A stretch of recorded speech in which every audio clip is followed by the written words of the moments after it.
राधे राधे।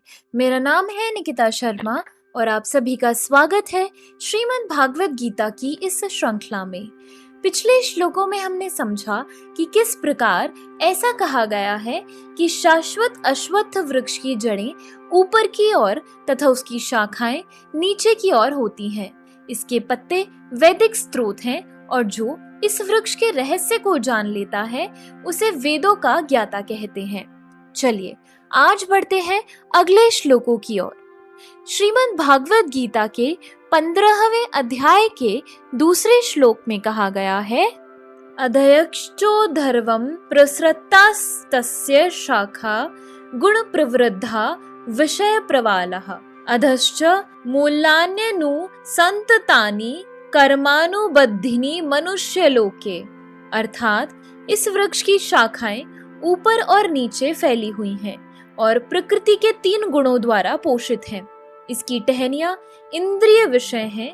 इस वृक्ष की जड़ें नीचे की ओर भी जाती हैं, जो मानव समाज के सकाम कर्मों में बंधी हुई है। अश्वत्थ वृक्ष की यहाँ और भी व्याख्या की गई है। इसकी शाखाएं चतुर्दिक फैली हुई हैं। निचले भाग में जीवों की विभिन्न योनियां हैं, यथा मनुष्य, पशु, घोड़े, गायें, कुत्ते, बिल्लियां आदि।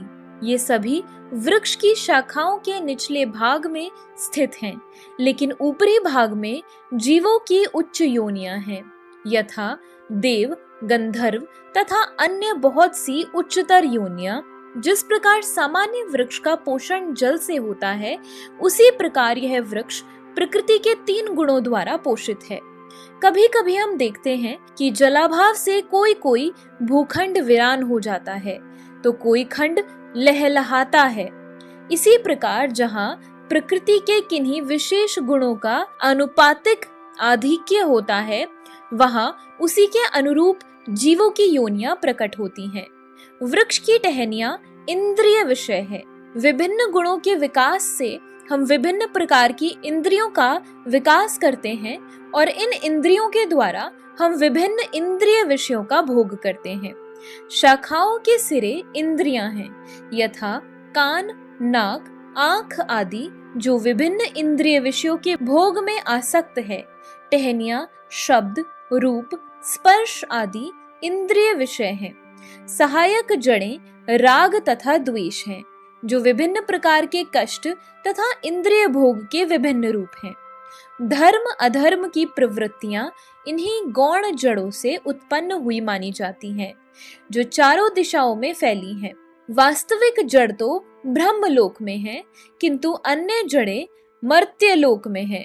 जो मनुष्य उच्च लोकों में पुण्य कर्मों का फल भोग चुकता है तो वह धरा पर उतरता है और उन्नति के लिए सकाम कर्मों का नवनीकरण करता है।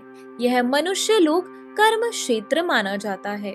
तो इसी के साथ हमारे आज के श्लोकों की वीडियो समाप्त होती है। अगर आप सभी लोग श्रीमद् भागवत गीता की इस श्रृंखला में हमारे साथ हैं तो हमें अपने विचार कमेंट सेक्शन में जरूर बताएं और इस वीडियो को अपने परिवारजनों और मित्रगणों के साथ जरूर शेयर करें, ताकि उनके जीवन में भी इस सुंदर ज्ञान के आगमन के कारण कोई बदलाव हो सके। तो चलिए अब मिलते हैं हम अगले श्लोकों के साथ एक नई वीडियो में।